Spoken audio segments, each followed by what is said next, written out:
Good morning. To Sir with Love novel में हम देख रहे थे कि सारी क्लासेस के रिप्रेजेंटेटिव ने सब्जेक्ट्स की रिपोर्ट्स पेश की थी कि उन्होंने किन सब्जेक्ट्स में क्या सीखा। लास्ट में डेनम था जो कि पीटी और फिज़िकल एजुकेशन के बारे में बता रहा था और काफ़ी क्रिटिकली उसने काफ़ी सीवियरली उसने उसको क्रिटिसाइज़ किया था। लास्ट में उसने ऑडियंस में से दो बच्चों को बुलाया और उनको सारे ही टीचर्स के नाम पेपर पे लिखने के लिए कहें। एचएम का नाम भी पेपर पे लिखने के लिए कहा गया स्लिप पे। देन वो उन्होंने इसका क्या किया वो देखते हैं। These slips were folded and placed in A hat. ये जो स्लिप्स थी टीचर्स के नाम लिखे हुए उसको फोल्ड किया गया और उसको एक हैट में रखा गया। जो गर्ल विगरसली उसको उन्होंने उछाला and then withdrawn one by one, और बाद में एक एक निकाली गई उसमें से।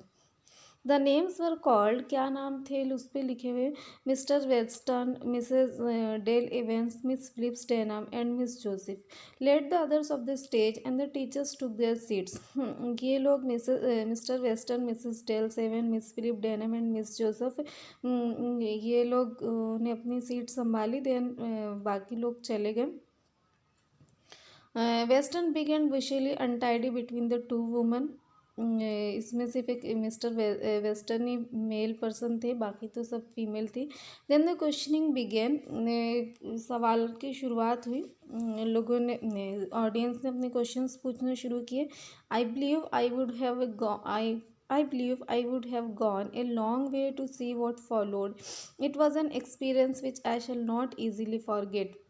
ब्रेथवेट कहते हैं कि मुझे पूरा यकीन था कि ये जो कुछ मैं देख रहा हूँ ये ऐसा एक्सपीरियंस है। जो कुछ भी हुआ उनकी क्लास के बच्चों ने भी रिपोर्ट प्रेजेंट की और जो सारी एक्टिविटीज़ चल रही थी ये काफ़ी अच्छा एक्सपीरियंस इनका रहा था और वो इसे भुला नहीं पाएंगे।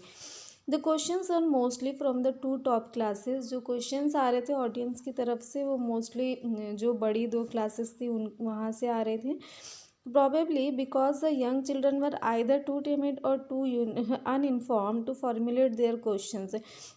हो सकता है कि जो छोटी क्लास के बच्चे हों वो या तो बहुत ज़्यादा खौफज़दा थे, डर रहे थे सवाल करने के लिए, या फिर उनको समझ में नहीं आ रहा था कि क्वेश्चन को फॉर्मुलेट किस तरह करना है, किस तरह से पूछना चाहिए। The teachers had no briefing. Teachers को कुछ भी आइडिया नहीं था and were often caught out stammering in their indecision. और उनको कुछ भी आइडिया नहीं था, टीचर तो पूरे ब्लैंक थे कि क्या क्वेश्चंस पूछे जाने वाले हैं उनसे। तो थोड़ी सी हिकलाहट उनकी ज़बान में थी। स्टेमरिंग, स्टेमरिंग यानी हिकलाना या तुतलाना, हिचकिचाहट से बोलना। बट हियर अगेन, लेकिन यहाँ दोबारा, I received a big surprise, लेकिन मुझे दोबारा फिर से बहुत हैरत हुई। देखो सारे ही टीचर्स काफ़ी कंफ्यूज हो रहे थे और उनके जवाब में स्टेमर दिखाई दे ही रहा था क्योंकि वो तो ब्लैंक थे, उनको पहले से पता नहीं था कि ये इस तरह से भी कुछ टर्न आएगा। और टीचर्स सवाल स्टूडेंट्स उनसे क्वेश्चंस पूछेंगे, then they have to reply them. तो थोड़ा स्टेमर था उनकी वॉइस में, लेकिन अभी फिर से इनको बहुत हैरत हुई ब्रेथवेट को कि इन्होंने क्या देखा। The frilly seemingly brainless Miss Euphemia Phillips prove to be the coolest and best informed of the three. जो मिस यूफेमिया फिलिप्स थी, हालांकि वो ऐसे बज़ाहिर अपेरेंटली ब्रेनलेस दिखा करती थी, वो बिल्कुल ऐसा लगता था कि उसको कुछ समझता नहीं है, लेकिन उसने साबित कर दिया इन सब में कि वो सबसे ज़्यादा कूल है और सबसे ज़्यादा वो उसको नॉलेज है, सबसे ज़्यादा वो जानती है। She dealt with questions put to her with candour and authority. उसके पास में जो भी क्वेश्चंस आए, उससे जो भी क्वेश्चंस पूछे गए, उसने काफ़ी कैंडर एंड अथॉरिटी के साथ में उसको डील किया। एकदम क्लियर उसकी वॉइस और बिल्कुल क्लियर उसके सेंटेंस जो वो कहना चाह रही थी और पूरी अथॉरिटी के साथ में। And would often intervene skilfully to assist one of the other without causing embarrassment. और जो और भी लोग थे उनको भी वो काफ़ी महारत से इंटरवेन कर रही थी, किसी को ज़िल्लत का एहसास कराए बगैर, किसी को एम्बेरस किए बगैर वो काफ़ी ही अच्छे से दूसरे लोगों को भी हेल्प कर रही थी और काफ़ी अच्छे से इंटरवेन भी कर रही थी वो, अगर कुछ गलत हो रहा था कहीं।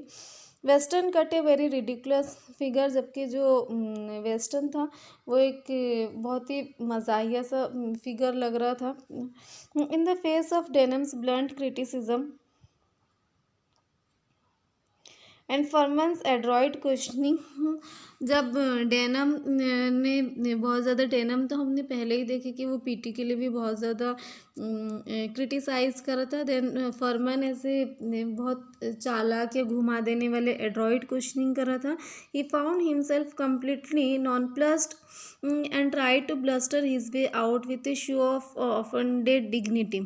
तो ये जो था किधर गया, वेस्टर्न, वेस्टर्न बिल्कुल बहुत ज़्यादा वो हैरान हो रहा था, उसको कुछ समझ भी नहीं आ रहा था किस तरह से जवाब देना चाहिए, और वो नाराज़ भी हो रहा था इस तरह के क्वेश्चंस पे।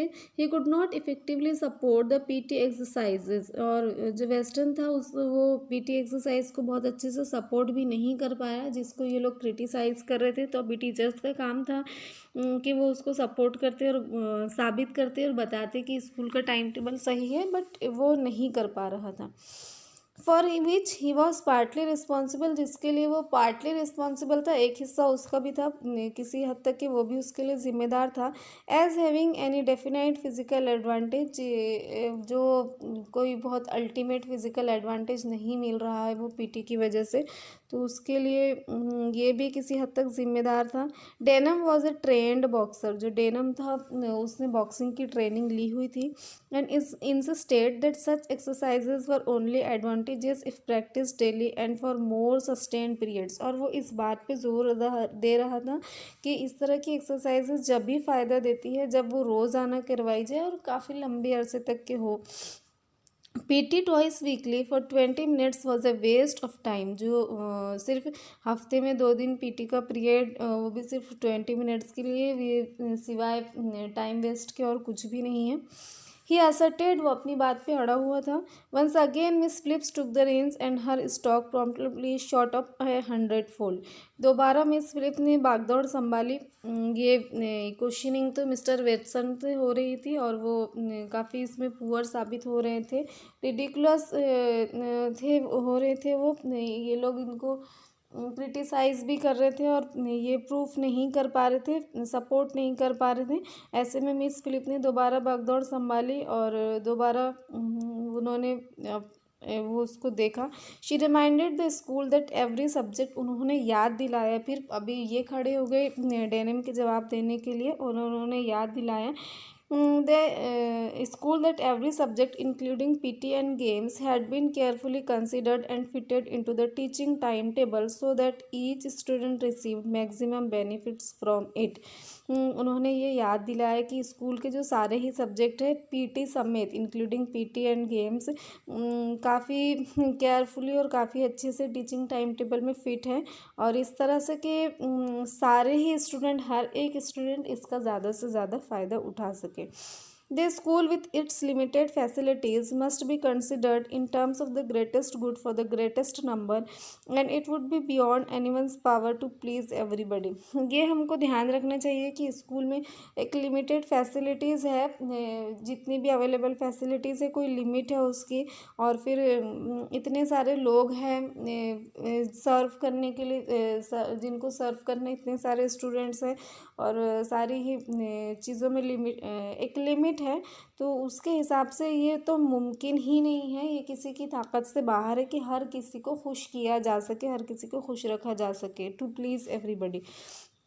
सम ऑफ यू, फिर फिलिप ने कहा आगे, सम ऑफ यू, आप में से कुछ, शी कंक्लूडेड, फाइनली उसने बताया, कहा, fixing denim with innocent eyes, denim को उसने अपनी मासूम आंखों से देखते हुए, ख़ासतौर से उस पर नज़र जमाते हुए कहा कि आप में से कुछ are fortunate in your own fine physical development and do not really need the few meagre helping of PT and games which this school can offer. आप में से कुछ लोग बहुत खुशकिस्मत हैं जिनका अपना खुद का फिज़िकल डेवलपमेंट है और असल में तो उनको ये ऐसे छोटे छोटे पीटी के पीरियड वगैरह की ज़रूरत भी नहीं है। ट्राई टू रिमेंबर, उन्हें याद रखना चाहिए that there are others for whom our programme is ideally suited, उन्हें ये बात याद रखनी चाहिए कि और भी लोग हैं जिनके लिए ये प्रोग्राम सूटेड है, आइडियल है, जिनके लिए ये टाइम टेबल काफ़ी अच्छा है।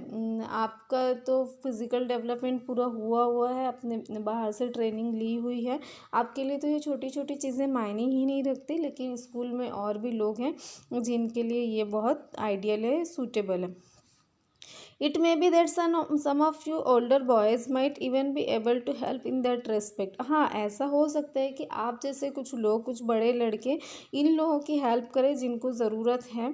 Darren was not to be put off by these sugary remarks and rose in reply. Then why do we have to do PT.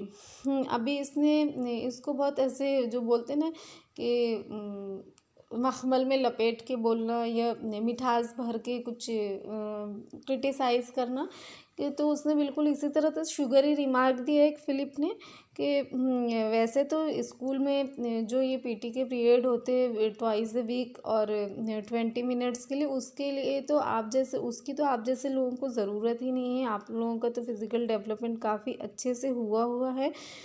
लेकिन स्कूल में और भी बहुत सारे लोग हैं जिनके लिए ये हेल्प कर सकता है, जिनके लिए ये सूटेबल है, जिनके लिए आइडियल है। और आपको हाँ, ये हो सकता है कि आप उन लोगों की हेल्प करें। तो अभी ये तो बिल्कुल खामोश हो गया है, तो कुछ बोल ही नहीं सकता था उसके ऊपर। फिर थोड़े उसने ख़ुद को कंपोज करके कहा डेनम ने कि फिर स्कूल में पीटी का पीरियड है ही क्यों, why don't they take only the kids who need it, फिर वो सिर्फ उन्हीं बच्चों को पीटी के लिए क्यों नहीं लेके जाते जिनको इसकी ज़रूरत है। फिर हर किसी के लिए पीटी का पीरियड रखना ही नहीं चाहिए जब हर किसी को इसकी ज़रूरत नहीं है, ऐसा डेनम ने कहा। The rest of us can have a game of football और समथिंग, जो बाकी लोग हैं हमें से वो फुटबॉल खेल सकते हैं या कोई और दूसरा खेल खेल सकते हैं। Instead of doing a lot of daft things that's not good to us, बजाय इसके कि एक फजूल सी चीज़ में हम अपना वक्त ज़ाय करें जो कि हमारे लिए अच्छी भी नहीं है। दिस वॉज ए पोज़र, ये एक मुअम्मा था, ये एक ऐसा क्वेश्चन था जिसका जवाब देना वाकई में उलझन भरा हो सकता था।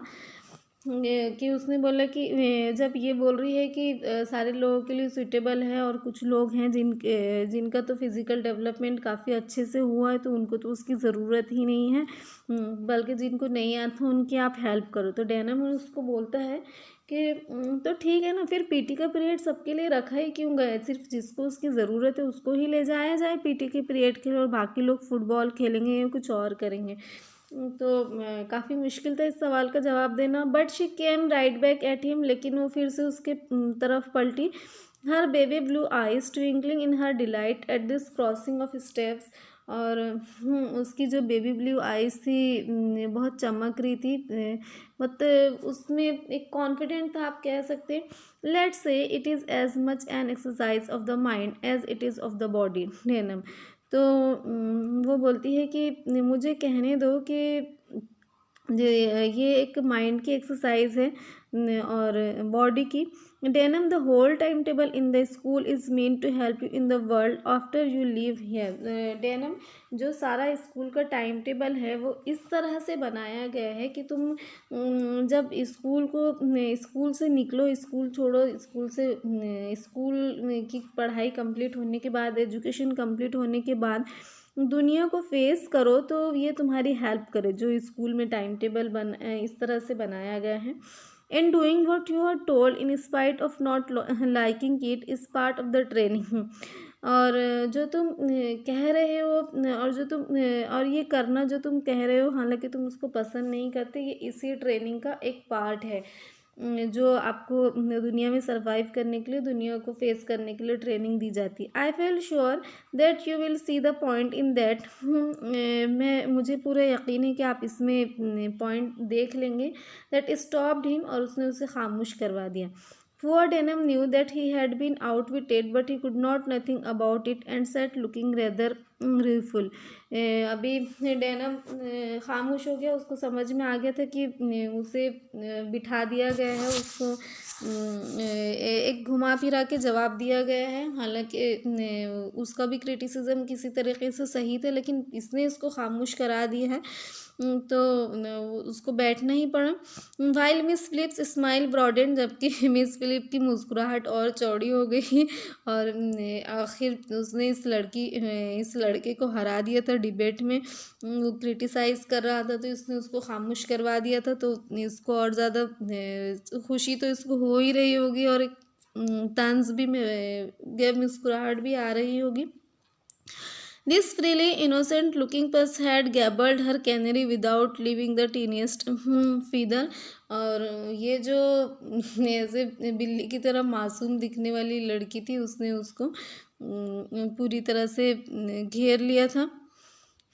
I began to understand how it was that so slight a creature could cope so effectively with her class। और मैंने समझना शुरू किया, मुझे समझ में आया कि कैसे इस एक बहुत मामूली सा क्रिएचर भी, एक बहुत मामूली भी, जिसको हम क्लास में बहुत मामूली समझते हैं, वो भी कैसे असरदार तरीके से कोप कर सकते हैं पूरी क्लास के साथ।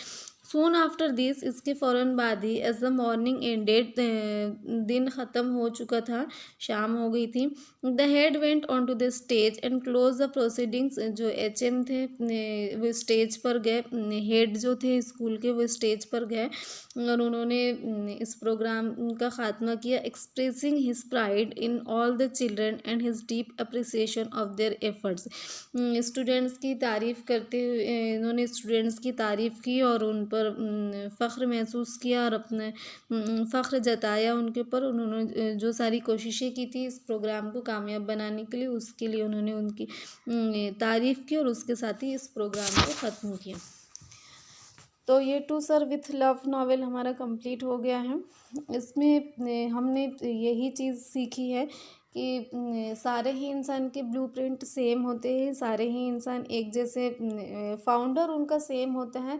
कोई काला है या गोरा है, कोई फ्रेंच है, कोई जापानीज़ है, उससे कोई फ़र्क नहीं पड़ता है।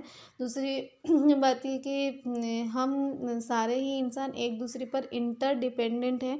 सबको एक दूसरे से मदद लेनी ही पड़ती है और एक दूसरे के बगैर ज़िंदगी गुजारना मुमकिन ही नहीं होता। बहुत सारी एक है इब्न खल्दून, आपने सुने होंगे, हिस्टोरिकल फिगर है इब्न खल्दून। उन्होंने बताया था अपना, जब ये रिवोल्यूशन शुरू हुआ, लेबर डिवीज़न ऑफ लेबर का कंसेप्ट जब उन्होंने दिया था, तो उन्होंने बताया था कि इंसान अपने सर्वाइवल के लिए जितना खाना खाता है, तो कम से कम उतना खाना भी, ये नहीं बिल्कुल जितना नीडफुल है, जितना बहुत ज़रूरी है, कम मैंडेटरी है कि आपको सर्वाइवल के लिए बस उतना खाना कम से कम खाना ही चाहिए। तो उतना मिनिमम अमाउंट भी, उतना मिनिमम फूड भी वो खुद से तैयार नहीं कर सकता, वो अकेले तैयार नहीं कर सकता, उसके में भी बहुत सारे लोगों का हिस्सा होता है। कोई वो फूड को उसकी ब्रीडिंग करता है, कोई कल्टीवेशन करता है, कोई वो फसल को काटता है, कोई उसे मार्केट में लाता है, कोई उसे प्रिपेयर करता है, देन कोई इंसान उसको खा पाता है। तो इंसान एक दूसरे पर इंटरडिपेंडेंट होता है, इसलिए ये रेशियल डिस्क्रिमिनेशन और ये सारी चीज़ों का कोई वैल्यू नहीं होता है। और दूसरी बात है कि कोई इंसान छोटा या बड़ा नहीं होता, या फिर किसी को जिनको हम ऐसे बहुत बेवकूफ़ भी समझते हैं, या जिनको हम कोई इम्पोर्टेंस नहीं देते, जिनकी ऐसी पर्सनैलिटी नहीं दिखती है कि बहुत ऐसे ऊँचे पूरे डैशिंग से दिख रहे हैं, जो छोटे से कम हाइट के या फिर ऐसे सीधे साधे दिखने वाले, ब्रेनलेस दिखने वाले, वो भी किसी चीज़ को बहुत स्किलफुली हैंडल कर सकते हैं। तो आई होप आपको सारी चीज़ें समझ आई होगी और आपने इससे लेसन भी लिए ही होंगे।